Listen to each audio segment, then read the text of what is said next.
Today, we're continuing our study, the introduction of the book of Jeremiah. And Brother Lloyd said before class, talking about how difficult it was to keep all these things straight. It's hard for me too, to keep some of the things straight in my mind. So again, we talked briefly. You have the Assyrians and Babylonians. You have Nabopolassar, who is a governor of Assyria, who had been appointed by the king of Assyria, who basically has rebelled against the king. He has teamed up with the Medes. They defeated Nineveh, destroyed Nineveh in 612 BC. The Assyrian army had escaped. They kind of was able to reassemble, if you will, there in the city of Haran. When the Babylonian army came, they abandoned the city. The residents there were able to fight off the Babylonians for a little while, for a couple of months, but eventually it fell. When Necho II arrives, that's when Josiah is trying to withstand him on his way to help the Assyrians. They have another assault on Haran, lasts a couple of months, is not successful. Necho keeps part of his forces up there. He travels back down south, removes Jehoahaz as the king. Jehoiakim is set up. And we said eventually Necho will come back up. You have the epic battle of Carchemish, which basically finishes the Assyrians as a great nation. Now, in the meantime, again, you have Jehoiakim, and I think that's kind of where we left off last time. We were about to show you some historical records, Jewish records, of what they say regarding Jehoiakim. Now, a lot of we're just told in the scriptures that he was an evil king, Jehoiakim was. It doesn't go into a lot of detail of why, but historical records point out that it seems to me, in my estimation, which doesn't matter much, but he seems to me to be the worst of the four kings, Jehoiakim, in my mindset. But I won't reread all of this we looked at, but I told you that one of the things that again was fuzzy in my mind was the captivity, because I'd hear preachers say, well, they went to, the first wave was Jehoiakim, the second wave was Jehoiachin. But I missed this for a long time. The book of Daniel makes it very, very clear that this first wave of captivity to Babylon was during the third year of Jehoiakim. We know that he reigned 11 years. So apparently, again, whether he himself is unclear to me in my mind, maybe it's somewhere else in the scriptures that I haven't seen, whether Jehoiakim himself was taken to Babylon or to Riblah, or whether the invading armies just kind of gave him the riot act, you better do right, I don't know. But we know that by the fourth year, he is established as the king, once again there, under the yoke of Babylon. So we saw in the book of Daniel, it says, in the third year of the reign of Jehoiakim, king of Judah, Nebuchadnezzar, king of Babylon, came to Jerusalem and besieged it. And the Lord gave Jehoiakim, king of Judah, into his hand, and with some of the articles of the house of God, which he carried into the land of Shinar, to the house of his God, and he brought the articles into the treasure house of his God. So he carried the articles to Babylon. Jehoiakim himself, did he carry? I don't know. We know that Daniel and many others were carried to Babylon at this time. But as we keep reading, we said one of the things, and I never had noticed this before, I hadn't made this connection. So again, the more you read and study, it's interesting how you see some things you hadn't seen before. But we have the reference to the fourth year of his reign in 4 different passages in Jeremiah. So that's a pretty significant year. So again, so the captivity began in his third year. By the fourth year, he is reestablished for sure as the king, and he is said to be a vassal of the king at that time. The Battle of Carchemish, as we mentioned in Jeremiah 46, very clearly states it was during the fourth year of Jehoiakim that battle took place. And so I told you that it seems to me that Nebuchadnezzar must have, Nabopolassar was fighting to the north, it seems to me, and Nebuchadnezzar is fighting to the south to secure the flanks, it seems like, before you have this epic battle of Carchemish that takes place. But that battle was in the fourth year of Jehoiakim. We read this, the reference to the battle of Carchemish there. We read about Necho, the fate of Necho. Eventually he died in 595 BC, I think we said. Okay, now this is where we left off. I think the bell called us, we were reading this. Now, these are historical Jewish records. I do not know what source this individual used to get this, but here's what he says that, again, the Bible doesn't necessarily say all this, but other records indicate how bad Jehoiakim was. Rabbinical literature describes Jehoiakim as a godless tyrant who committed atrocious sins and crimes. He is portrayed as living in incestuous relations with his mother. That's pretty bad by any standard. With his daughter-in-law, with his stepmother, and was in the habit of murdering men whose wives he then violated and whose property he seized. He also had tattooed his body in violation to Leviticus 19:28. So you can see he is not portrayed in Jewish literature as being a very good person at all. So it's not just that he wasn't obedient to God or didn't worship like he should. I mean, he was really living a very ungodly life. Jeremiah criticized the king's policies, insisting on repentance and strict adherence to the law. Another prophet, Uriah ben Shemaiah, proclaimed a similar message, and Jehoiakim ordered his execution in Jeremiah 26 that we'll get to later on. So that is, I read that a while back, but this individual, a prophet similar to Jeremiah, was put to death by Jehoiakim, and Jehoiakim certainly threatened Jeremiah during that time as well. All right, this is from Colin Leach. I told you, Brother Joel refers to them a number of times, and their commentary is on eSword, and they are very good historically in some things that they say. But here's what they say. The first taking of Jerusalem by Nebuchadnezzar is the commencement of the 70 years of Judah's Chaldean bondage foretold by Jeremiah in Jeremiah 25:11 and in other places, shortly before the Chaldeans invaded Judah in the 4th year of Jehoiakim. And with the subjection of Judah to Nebuchadnezzar's supremacy, the dissolution of the kingdom began. So this is going to lead to the demise of the country of Judah, as y'all know. For 3 years, and we'll show you this passage in just a minute, for 3 years Jehoiakim remained subject to the king of Babylon. In the 4th year, he rebelled against him. Nebuchadnezzar, who was with the main body of his army, was engaged in the interior of Asia, lost no time in sending into the rebellious country such forces of Chaldeans as were about the frontiers. And these troops devastated Judah throughout the remainder of Jehoiakim's reign. And so again, we'll look at this passage in just a minute, but it appears that some of the raiding bands were the first ones to Jerusalem. Nebuchadnezzar and his army followed shortly after. Nebuchadnezzar sent against Jehoiakim the troops of the Chaldeans, Aramaeans, Moabites, and Ammonites. All right, again, from the internet, some things that they say about Jehoiakim's reign here. Sorry. Get myself acclimated here. All right. Jehoiakim continued for 3 years as a vassal to the Babylonians. The scriptures say that specifically, until the failure of a Babylonian invasion of Egypt in 601 BC undermined their control of the area. Jehoiakim switched allegiance back to the Egyptians. Again, that's extra history the Bible doesn't record.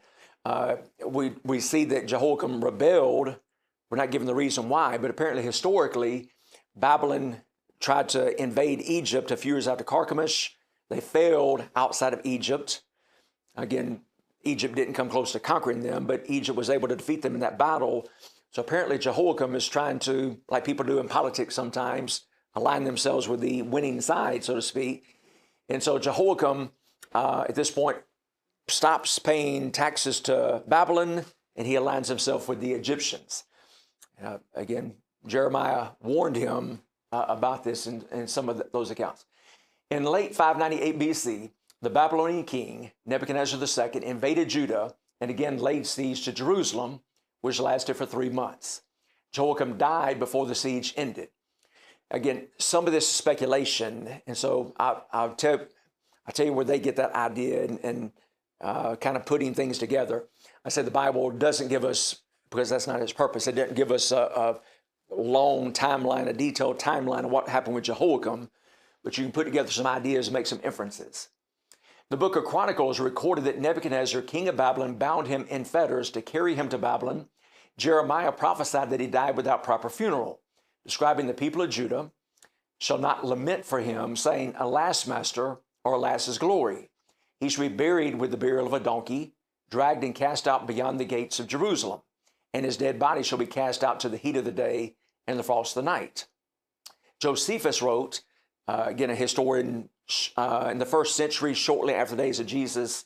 Y'all are familiar with some of his writing. But he wrote that Nebuchadnezzar slew Jehoiakim along with high-ranking officers and they commanded Jehoiakim's body to be thrown before the walls without any burial.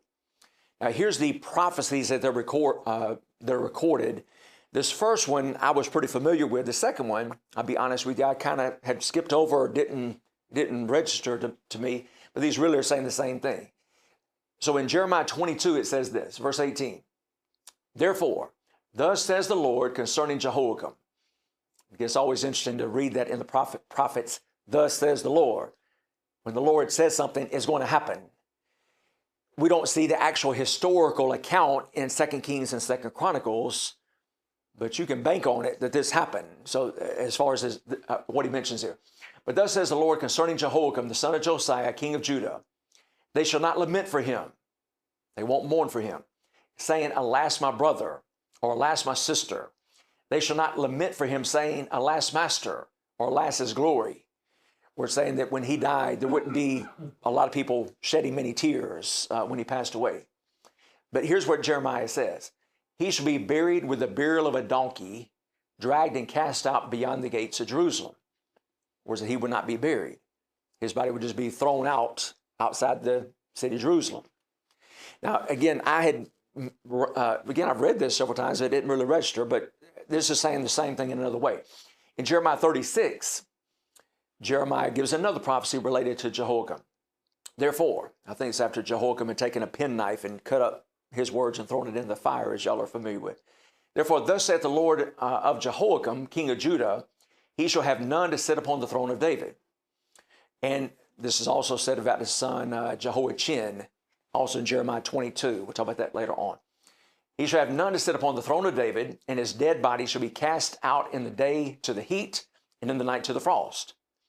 Isn't that the same thing they said up here, just in a different way? So his dead body is going to be in the elements. It won't be buried. And I will punish him and his seed and his servants for their iniquity, and I'll bring upon them and upon the inhabitants of Jerusalem and upon the men of Judah all the evil that I pronounced against them, but they hearken not. So you have two different prophecies of Jeremiah that says he won't be buried when he dies. His body will just be thrown out in the elements and this sort of thing. Now, like I said, the historical accounts don't give any details of this. That doesn't mean it's not true. We know that everything that Jeremiah said was true. It's just we're not told that. So here's a commentary. I can't remember if this was Colin Leach or which one this was. I should have put that in my notes. It is in the highest degree probable that Jehoiakim fell in battle against the Chaldean Syrian armies before Jerusalem was besieged. I agree with that assessment.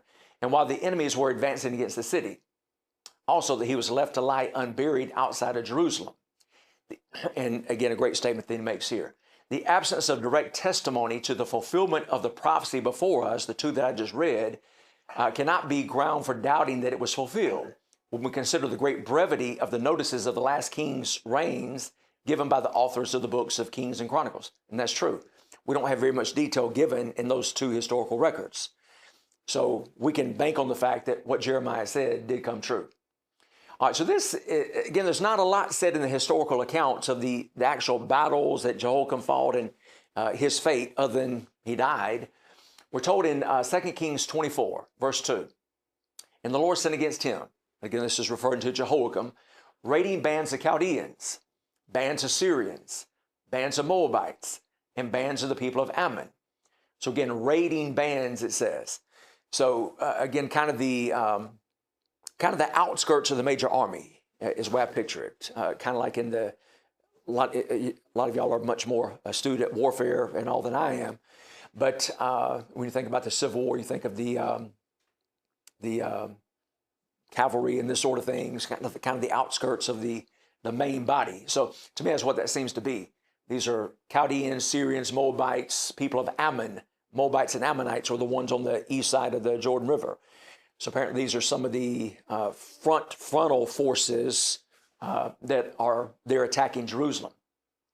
So it says they came to destroy Judah according to the word of the Lord, which is spoken by his servants, the prophets.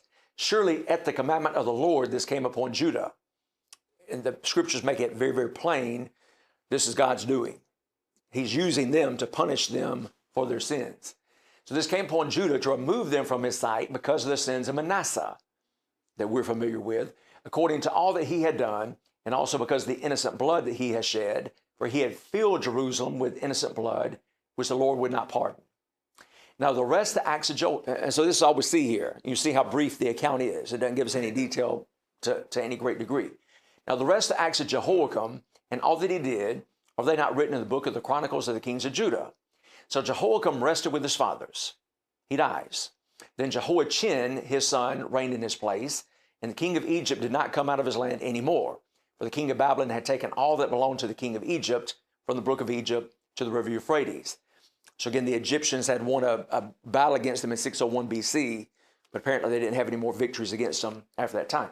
Now, 2 Chronicles says this, and I'll ask you, can you make these passages, I think we can figure out a thing here. So can you make these, can you harmonize these passages? 2 Chronicles 36, 6 and 7. Nebuchadnezzar, king of Babylon, came up against him and bound him in bronze fetters to carry him off to Babylon. Nebuchadnezzar also carried off some of the articles from the house of the Lord to Babylon and put them in the temple at Babylon. So I ask you, Jeremiah said that he'd have the burial of a donkey. His dead body would be out in the elements.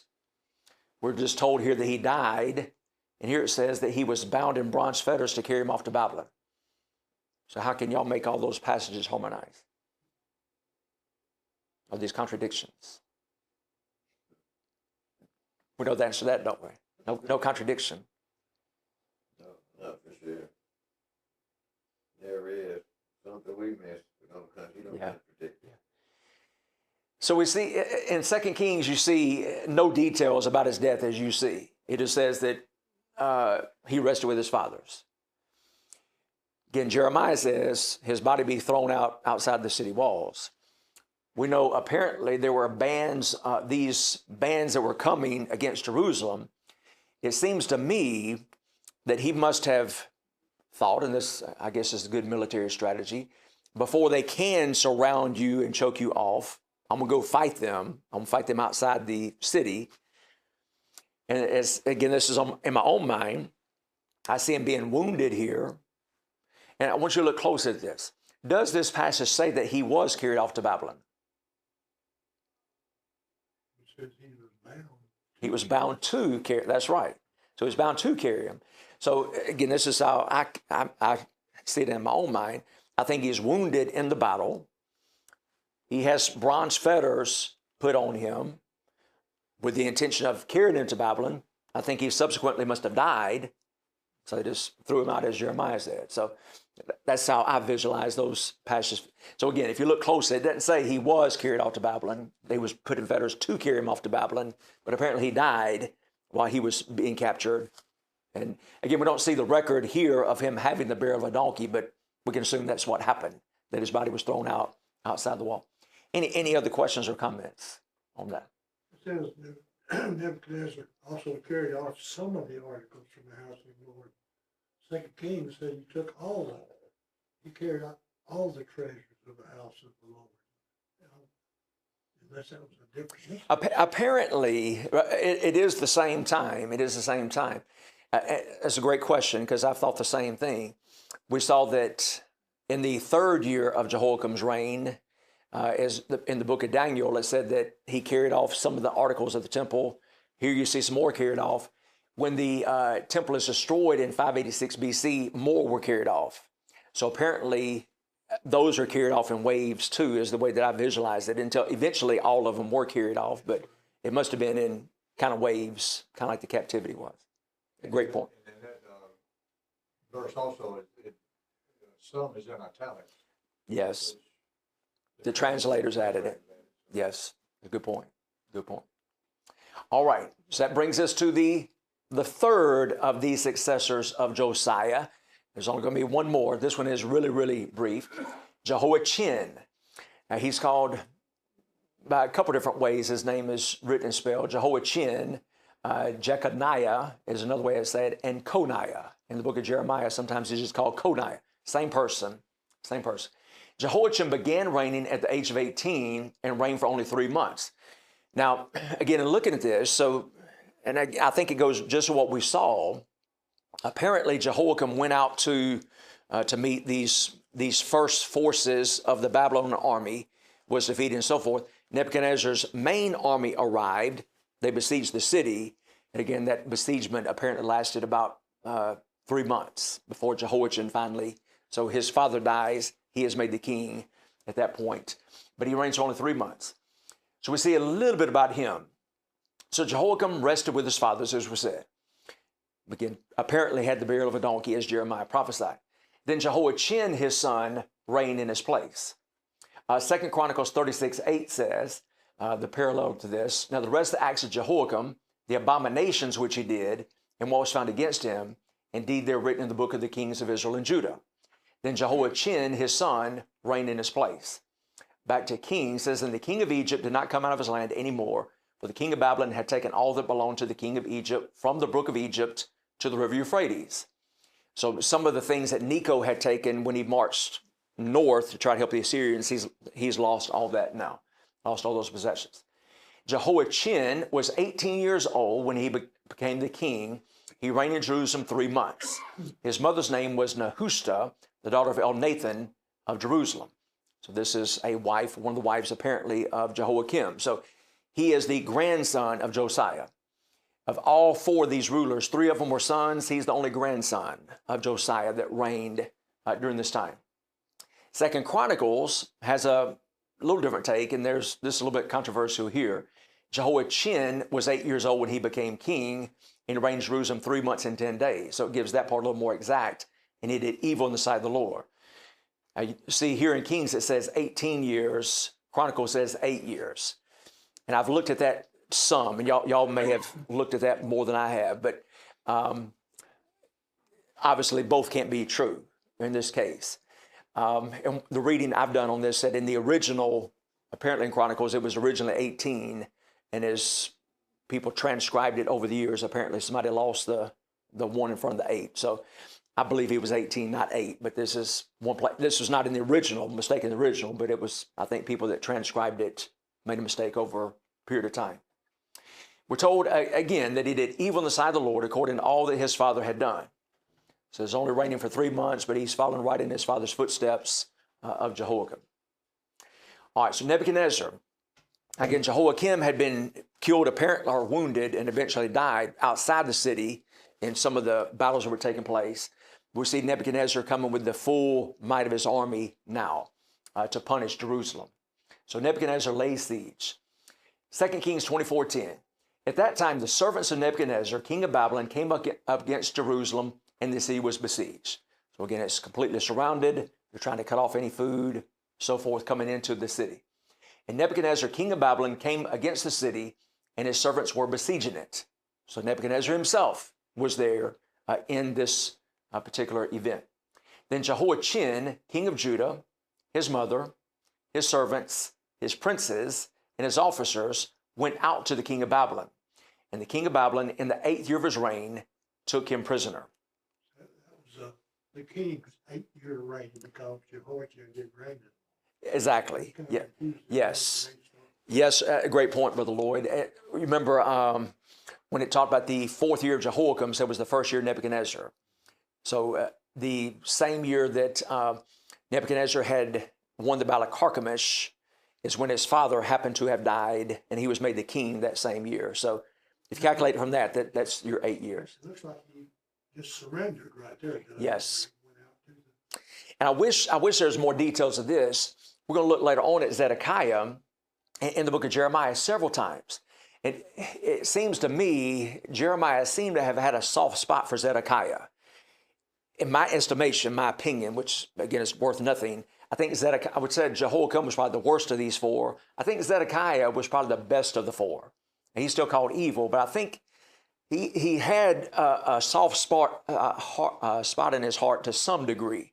And he did seem to, part of him wanted to obey God and just had the pull that he just wasn't able to pull the trigger to obey God in some things. But Zedekiah was given an ultimatum by Jeremiah. Jeremiah says, Zedekiah, if you try to resist the king, you try to fight against the king, you're going to be completely destroyed. Your sons are going to be killed. The city is going to be wiped out. If you will go and surrender to Nebuchadnezzar, you're going to go as a prisoner, but it's going to go much better with you, with your family, so forth. And Zedekiah eventually did not follow Jeremiah's advice. So I don't know if something like that, I could not find that in Jeremiah, where Jeremiah had given the same ultimatum to Jehoiachin, but apparently Nebuchadnezzar did. So apparently Nebuchadnezzar says, okay, you surrender to me and it's going to go well with you if you don't. So apparently Jehoiachin did. And so as a result, while he was taken as a captive, eventually things did get better for him, as we'll show you here in a minute. But yes, Brother Lloyd, apparently he does surrender. He says, okay, we give up. We're not going to fight against you. And so it does, they get better treatment as a result of that. All right, a couple things real quick related to this. It says, and he carried out from there all the treasures of the house of the Lord and the treasures of the king's house. And again, sometimes the word all, we're talking about this in our class at school, sometimes the word all is used as a synecdoche, which means a part that represents the whole, because we see, again, when the temple is taken in the days of Zedekiah, more things are taken out at that point too. Eventually, all were taken, but again, it seemed to be in parts that happened. It says, all the treasures of the house of the Lord and the treasures of the king's house, and he cut in pieces all the articles of gold which Solomon, king of Israel, had made in the temple of the Lord, as the Lord had said. Also, he carried into captivity all Jerusalem. Now, again, we see that eventually that happened. There were some people in Jerusalem that were left during the reign of Zedekiah. All the captains and all the mighty men of valor, 10,000 captives, and all the craftsmen and smiths. None remained except the poorest people of the land. So again, it shows you, carried all of them captive, but then it says here were some that were left. The poorest of the land were left. And he carried Jehoiachin captive to Babylon. The king's mother, the king's wives, so he indicates the 18 is probably more accurate than the 8. His officers and the mighty men of the land he carried into captivity from Jerusalem to Babylon. All the valiant men, 7,000, and craftsmen and smiths, 1,000, all who were strong and fit for war, these the king of Babylon brought captive to Babylon. Second Chronicles says, at the turn of the year, King Nebuchadnezzar summoned him and took him to Babylon with the costly articles from the house of the Lord, and made Zedekiah, Jehoiakim's brother, king over Judah and Jerusalem. So again, we see that many treasures taken from the temple at that time and from the king's house. Keil and DeLeach say this about this time. It was not until after the ascension of Jehoiachin, Jeconiah, that Nebuchadnezzar himself appeared before Jerusalem and besieged it for 3 months. And here's a quote from them. But immediately upon the death of Jehoiakim, Nebuchadnezzar's generals advanced against Jerusalem with a vast army and invested the city in retribution for Jehoiakim's defection. During the siege, Nebuchadnezzar joined the army. Jehoiachin, seeing the impossibility of holding out any longer against the besiegers, resolved to go out to the king of Babylon and to make unconditional surrender of himself in the city. Nebuchadnezzar made the king and his train prisoners, and after plundering the treasures of the royal palace and the temple, carried captive to Babylon the king, the leading men of the country, in short, every man in Jerusalem who was capable of bearing arms. So basically any military person that could fight against them was taken out at that time. He left in the land only the poorest sort of the people, as you just saw in the text. After 3 months, Nebuchadnezzar deposed Jeconiah, fearing that he would revenge his father's death by revolting, according to Josephus. Jeconiah, his household, and much of Judah's population were exiled to Babylon. According to the Babylonian Chronicles, Jerusalem fell on March 16, 597 BC. And I was looking again on the internet this morning. That's a date that's given in several places. So it's interesting they could date it that accurately. So this is the beginning of the second wave of captivity. So if y'all can follow that. It's hard for me to follow too. So Jehoiakim, in his third year of Jehoiakim, you have the first wave of captivity. Jehoiakim is allowed to stay as king. He stops paying his taxes to Nebuchadnezzar. Nebuchadnezzar comes against him, apparently leaves the walls to fight against him, is killed in battle or wounded in battle, chained to take to Babylon, dies, is not buried, left unburied. And then you have Jehoiachin, 3 months later, surrenders to the king, realizing it's a hopeless situation, I'm sure. Now, it's also at this time, again, it's interesting to me to kind of put all these together with other Bible passages, but Ezekiel was taken a captive during this time. So this is when Ezekiel the prophet was taken captive into Babylon. We see in Ezekiel 1 and verse 1. Now it came to pass in the 30th year, and I think it's talking about his 30th year, in the 4th month, on the 5th day of the month, as I was among the captives by the river Kibar, that the heavens were open, and I saw visions of God. on the 5th day of the month, which was in the 5th year of King Jehoiachin's captivity, the word of the Lord came expressly to Ezekiel the priest, the son of Buzi, in the land of the Chaldeans, by the river Chebar, and the hand of the Lord was upon him there. So again, the 5th year of Jehoiachin's captivity, the 5th month, you're talking about the late summer of 592 BC. So that's when Ezekiel begins his prophecies, is around 592 BC. But he was taken captive in that same way that was taken during the time of Jehoiachin. This is a map I found online too, which helped me to visualize where Chebar, I heard about the river Chebar, where was that? But apparently, this is the Euphrates, as you can see, flowing into the Persian Gulf, the Tigris flowing from the other direction where they meet up right here. But Chebar apparently is a tributary that flows into the Euphrates. So it's one of the sources of water to the Euphrates. But you have Ezekiel somewhere here in a camp with some of the other captives of that time. So it's interesting to me, and I've heard preachers talk about this, y'all have too, but you got 3 prophets prophesying at the same time. You got Daniel, who is prophesying in the palace. So Nebuchadnezzar and the people there are able to hear the word of God. Then you have Ezekiel prophesying here among the captives there in Chebar. And then you got Jeremiah back in Jerusalem that is prophesying to the people back there. So he's got 3 individuals that are prophesying and giving his word to the people. Now, again, a side note, this is not chronological, but since we're talking about Jehoiachin, this is mentioned in 2 different places about Jehoiachin eventually being kind of freed. I say freed, he didn't leave and come back to Jerusalem, but he had a much better situation after the death of Nebuchadnezzar. Jehoiachin was released from prison after nearly 38 years and remained in the Babylonian court. We see in 2 Kings 25:27. Now it came to pass in the 37th year of the captivity of Jehoiachin, king of Judah, in the 12th month, on the 27th day of the month, that Evil-Merodach, king of Babylon, in the year that he began to reign, released Jehoiachin, king of Judah, from prison. He spoke kindly to him and gave him a more prominent seat than those of the kings who were with him in Babylon. So Jehoiachin changed from his prison garments, and he ate bread regularly before the king all the days of his life. Again, how much longer did he live there in Babylon? We're not told, but apparently he had a good life the remainder of his life. And as for his provisions, there was a regular ration given him by the king, a portion for each day, all the days of his life. And Jeremiah records the same thing at the end of the book of Jeremiah. So again, you have Jehoiachin had kind of a happy ending, if you will, to his situation, and became a little bit better. I was looking online this morning, again at this, some internet sources, and there was one person that said that this king, Evil-Merodach, who was a son of Babylon, apparently had a disagreement with his daddy at some point in time, and he had been thrown in prison for a little while. And there's some speculation, did he and Jehoiachin become friends in prison? I don't know. But be that as it may, he frees Jehoiachin and lets him eat with him and be a close associate to him the remainder of his life. Yes, sir, Charlie. Well, in Isaiah 37, it says, and so it was when King Hezekiah heard it, and he tore his clothes, covered himself in sackcloth, and went into the house of the Lord. That's a good one, Charlie. Yes, Hezekiah predates Josiah by a little bit, and so that's when the Assyrians, before the Babylonians had risen against them, but Assyria was a very powerful nation at that time. Zedekiah reigned at this time. So, another good question.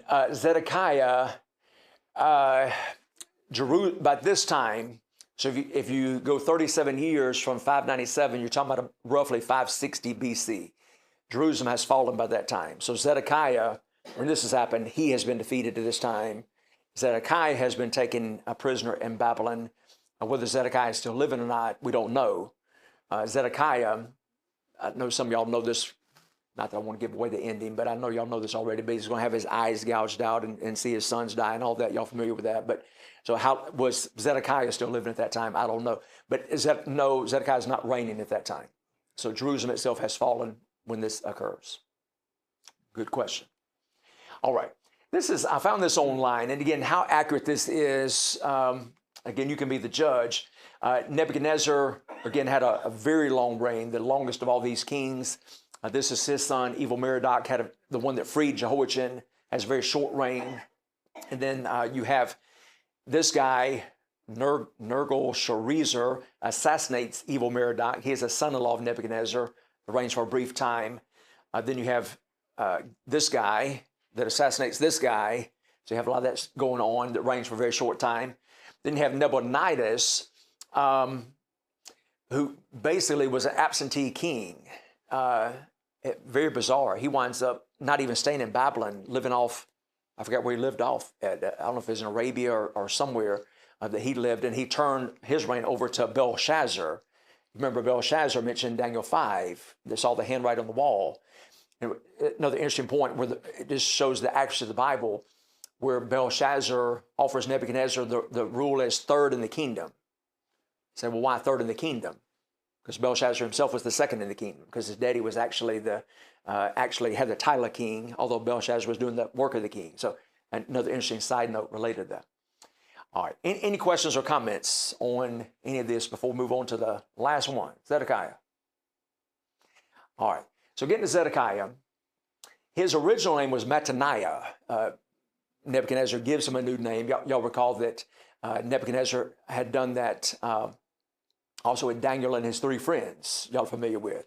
Daniel was his name, Belteshazzar, and then you have, we know him as Shadrach, Meshach, and Abednego. I think there was their Hebrew names. Ananiah, Mishael, and Azariah, I think was their Hebrew names. So he changes his name here to, I think, to show his superiority over him. I can change your name if I want to. But anyway, this is the last son of Joseph. This is the last of the kings of Judah that will reign. And this is the last of the sons of Josiah. He has the same mother as Jehoahaz. So if you look, Jehoiakim had a different mama.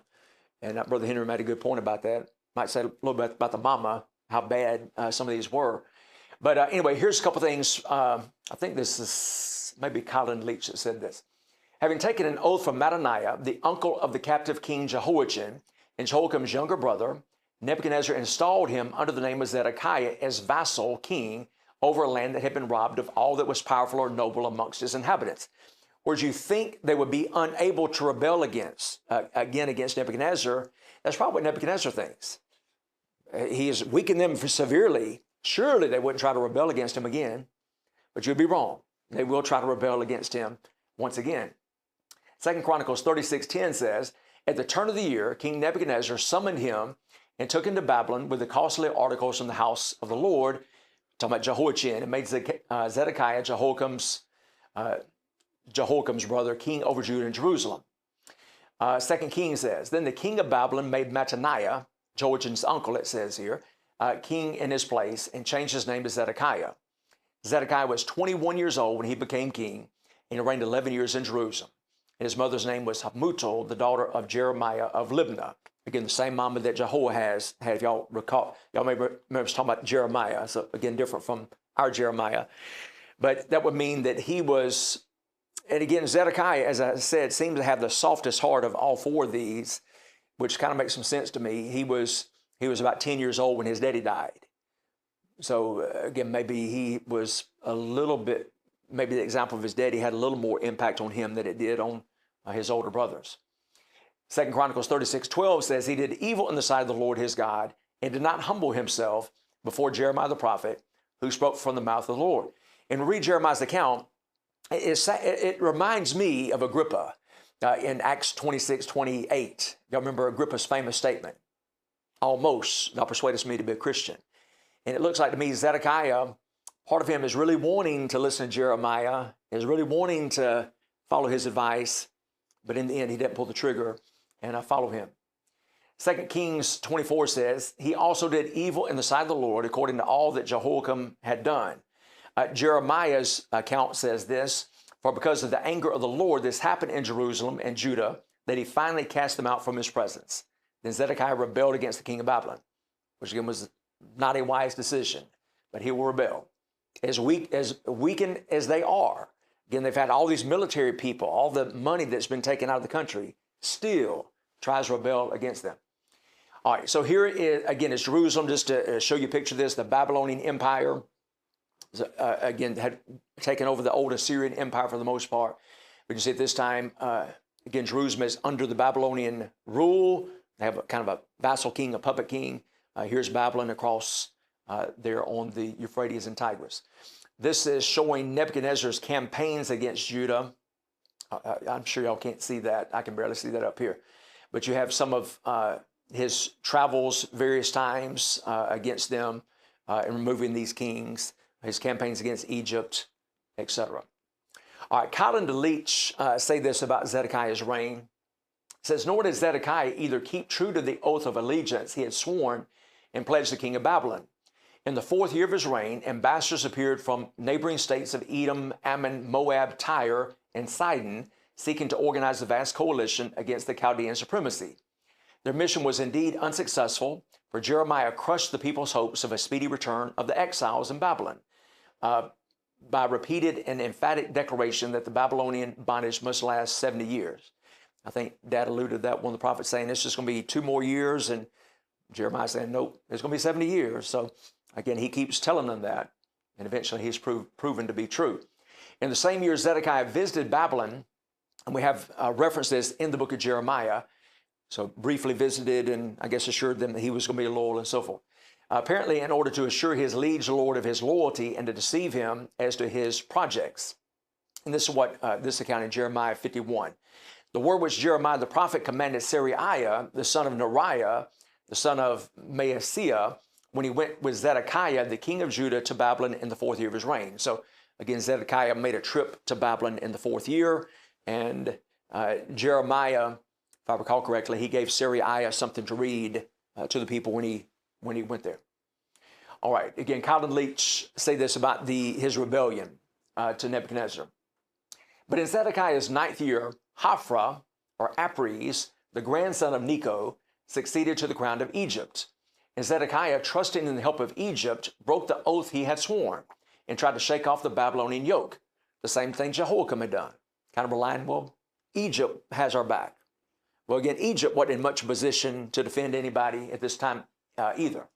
But straightway a mighty Chaldean army marched against Jerusalem, and in the 10th month of that same year, established a blockade around Jerusalem.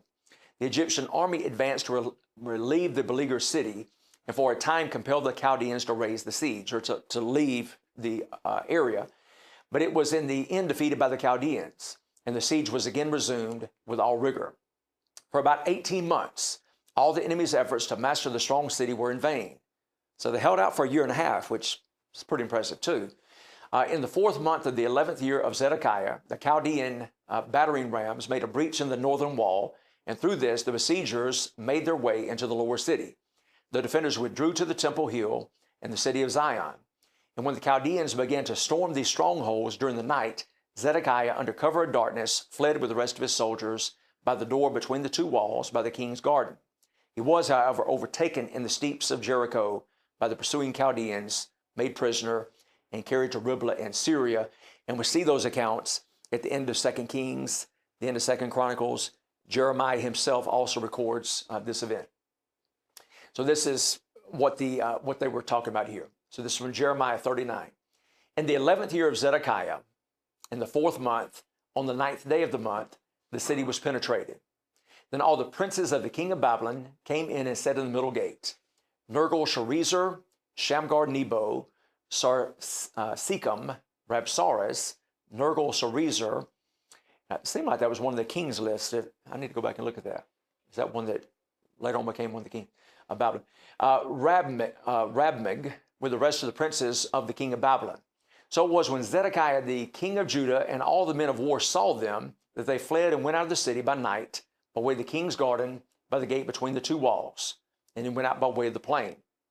Again, he had an opportunity. He could have surrendered to Nebuchadnezzar if all this happened. He did not. And he's going to reap some bad consequences as a result. We see Jeremiah says the same thing in Jeremiah 52. It's basically the same account. And it's kind of the way the book ends, showing, and I think the purpose that at the end of the book is to show that all those prophecies were true.